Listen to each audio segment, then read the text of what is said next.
안녕하십니까, 차고영 목사입니다. 오늘은 하나님의 의도에서 본 구원 이야기 156번째 생명의 부활을 위하여 라는 제목으로 구원 이야기를 하겠습니다. 함께 큰 은혜가 되시기를 바랍니다. 예수를 믿는 모든 자와 성령을 받아서 성도된 자들은 부활을 합니다. 신자와 백성도, 이스라엘 백성과 예수 믿는 신자도 부활을 합니다. 그러나 성도의 부활, 성령 받은 성도의 부활은 백성과 신자와 다릅니다.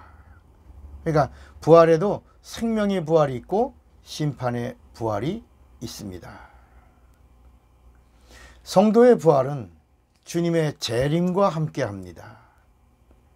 부활에도 부활의 순서가 있는 겁니다. 사람들은 예수 믿으면 바로 천국 가는 건죠. 예수 믿고 죽으면 천국 갔다. 그래서 천국 환송 예배 이런 거 드리잖아요. 아직 천국 간 사람은 한 명도 없습니다. 천국에 간 인간은 단 한 명도 없습니다. 그러니까 우리가 천국 갔으면 좋겠다. 이 사람이 예수 믿었으니까 천국 갈 것이다 라고 천국 갔다 라고 말하지만 천국은 예수님이 부활하시고 부활하신 다음에 예수님이 재림하신 다음에 부활이 이루어지고 그 부활 다음에 천국에 가는 겁니다. 그러니까 어떤 이 부활에도 또 천년왕국을 누리는 자가 있고 부활 다음에 심판받고 구원이 결정되는 자가 있고, 그래서 첫째 부활과 둘째 부활의 또 차이는 천년이라고 하는 또 시간이 있는 겁니다. 그러니까 천국에 예수님이 재림하셔도 부활했어도 천국에 가는데 천년이 또 걸린다는 겁니다.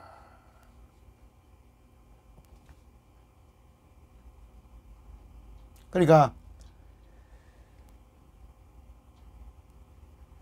성도의 부활은 주님의 재림과 함께 하는 겁니다. 부활에도 뭐가 있다고요? 순서가 있습니다. 부활 때에 순교자들의 부활이 먼저고 그 다음이 성도들의 잠자던 자들, 낙원에서 이야기하는 겁니다. 성도들의 부활이 있는 겁니다. 그러나 이게 다 거의 비슷하게 동시에 이루어지는 것입니다. 또 성도들이 살아있는 동안에 주님이 재림하시면 그때 이제 낙원에서는 부활이 이루어지지만 이 세상에서는 휴거가 이루어지는 겁니다. 살아있는 성도들의 부활을 휴거라고 부르는 겁니다.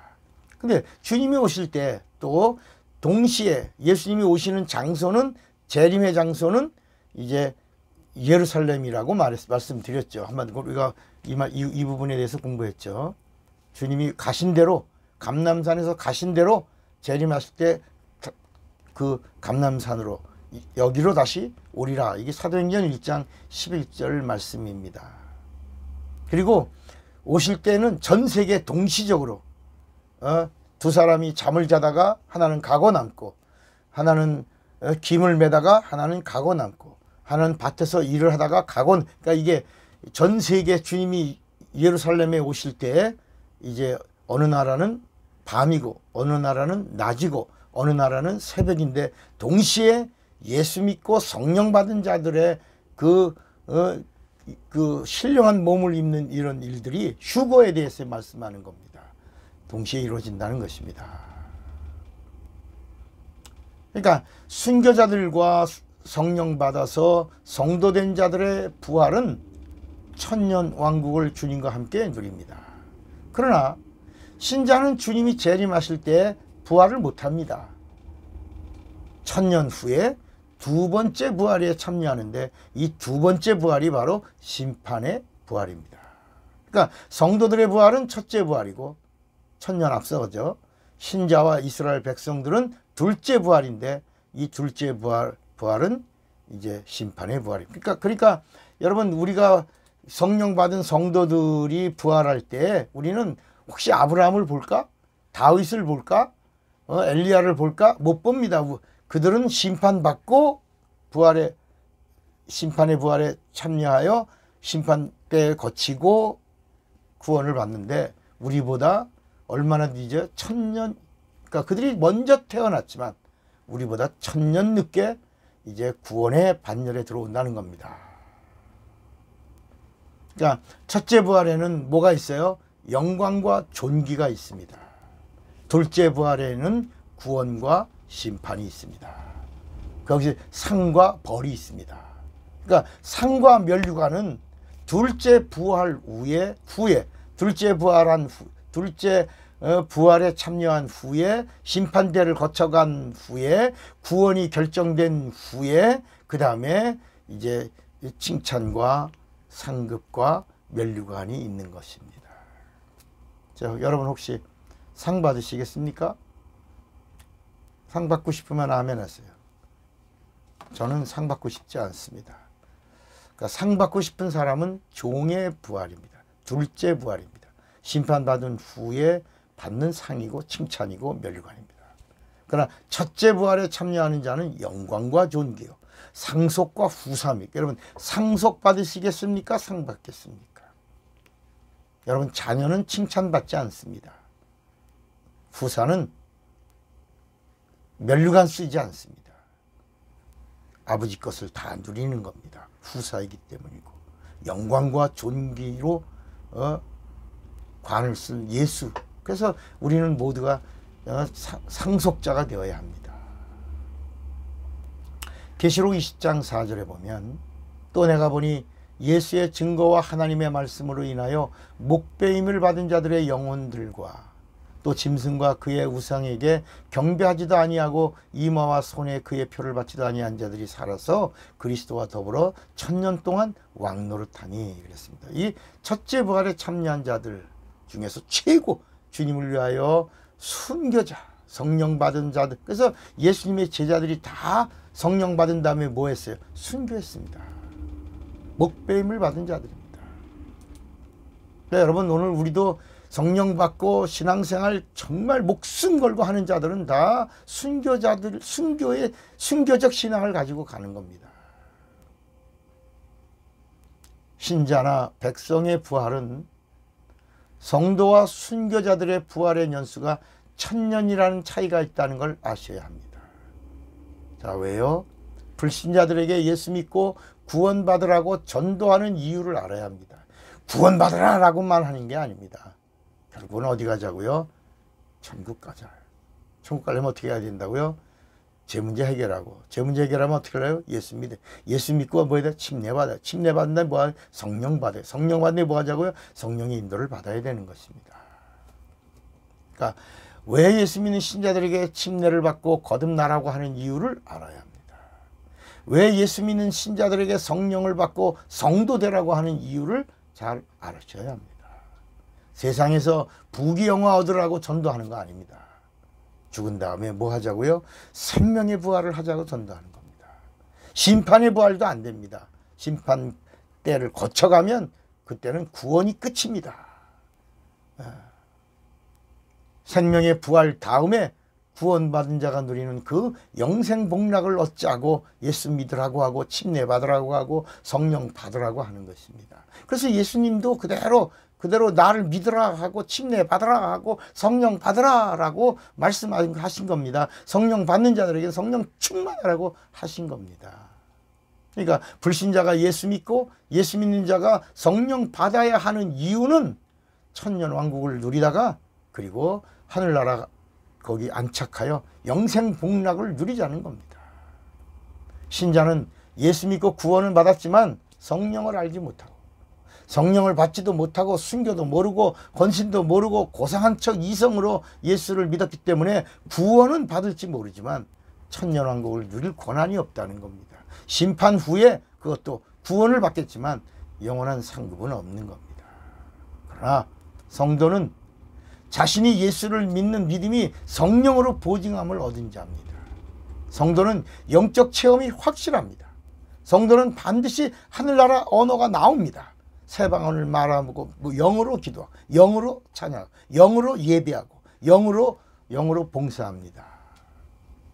성도는 육에 속하지 않고 영에 속해 있기 때문에 영의 말씀을 듣습니다. 성도가 순교하고 성도가 헌신하고 성도가 충성하고 성도가 증인이 되는 겁니다. 성도는 언제나 하나님을 향하여 준비된 자입니다. 성도는 성령으로 기도하고 성령으로 봉사합니다. 성령으로 기뻐하고 성령으로 순종합니다.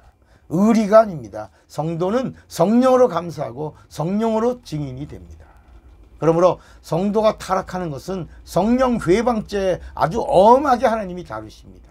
아나니와 삽비라 성령을 속인 죄로 성령 회방죄로 그 자리에서 죽임을 받습니다. 그들은 구원을 받아도 영만 구원받는 겁니다. 아나니와 삽비라 구원받습니다. 어떻게? 영만 구원받는 겁니다.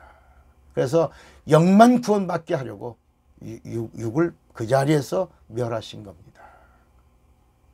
그러니까 여러분, 금세와 내세의 사함을 받지 못하리라, 이보다 더 무서운 말씀이 어디 있습니까? 마태복음 12장 32절에 누구든지 말로 인자를 거역하면 사하심을 얻되 누구든지 말로 성령을 거역하면 이 세상과 오는 세상에도 사하심을 얻지 못하리라 그랬습니다.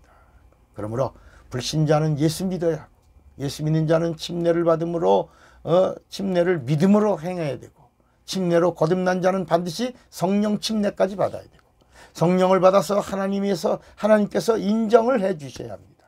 예수 믿는 자가 성령을 못 받는다면 회개해야 되고 성령의 내주함을 구해야 되고 그래도 못 받으면 성령을 못 받도록 방해하는 귀신을 예수의 이름으로 쫓아야 하는 겁니다. 우리의 믿음은 성령의 보증을 받아야 합니다. 이는 우리의 구원이 성령의 증거를 받아야 한다는 말과 같습니다. 내가 예수 믿고 구원받은 자가 되었다면 나의 죄사함에 대한 보증을 반드시 하나님 편에서 해주게 되어 있습니다. 그래서 성령을 받으라는 겁니다. 이게 성령 받는 겁니다. 성령 구하여 받는 겁니다. 120명의 마가의 다락방의 그 사람들은 정말 금식하며 전혀 기도에 힘쓰고 마침내 성령 달라고 구하여 성령을 받아낸 자들입니다. 여러분, 오늘 우리 모두가 성령의 사람이 되시기를 바랍니다. 예수께서도 공생의 기간에 계속해서 성령 받아라. 부활하신 다음에 첫 마디가 뭐라고요? 성령 받아라. 그리고 40일 동안 계시면서 계속 40일 동안 11번을 나타내시면서 하신 말씀이 뭐예요? 성령 받아라. 감람산에서 올라가시면서 하신 말씀도 뭐예요? 이 지상 최후의 명령이 뭐예요? 요엘 때부터 시작된 그 예언의 말씀이 이제 성취된다. 그때를 기다리고 예루살렘 떠나지 말고 그 약속하신 성령을 간구하여 구하여 찾고 두드리고 그래서 성령 받아라 라고 말씀하신 겁니다. 그래서 성령 받은 사람은 하나님과 영으로 대화하는 겁니다. 그런 걸 가지고 무슨 뭐 2단이 3단 그런 거 하면 안 됩니다. 성령 회방죄 걸립니다. 성경대로 믿고 성경대로 인정하고 성경대로 누리면 되는 겁니다. 그래서 마지막에 주님의 인정. 여러분, 우리도 태어나면 나라에서 인정해주고 증을 주잖아요. 그 증이 뭡니까? 주민등록증. 나라에서 인정한 증명입니다. 이 증명이 있어야 은행을 가든지 동사무소를 가든지 어떤 일을 하더라도 다 그 신분증이 보증해주고 그 다음부터 거래가 시작되지 않습니까? 여러분, 성령 받아 하나님과 거래가 시작되는 것입니다. 생명의 부활을 위하여 예수 믿으시고 성령 받으시는 자가 되시기를 주님의 이름으로 축원합니다. 사랑하고 축복합니다. 기도합시다. 하나님 아버지, 우리 모두가 성령의 사람이 되게 하여 주시옵소서. 예수님의 이름으로 기도합니다. 아멘. 차구영 목사입니다.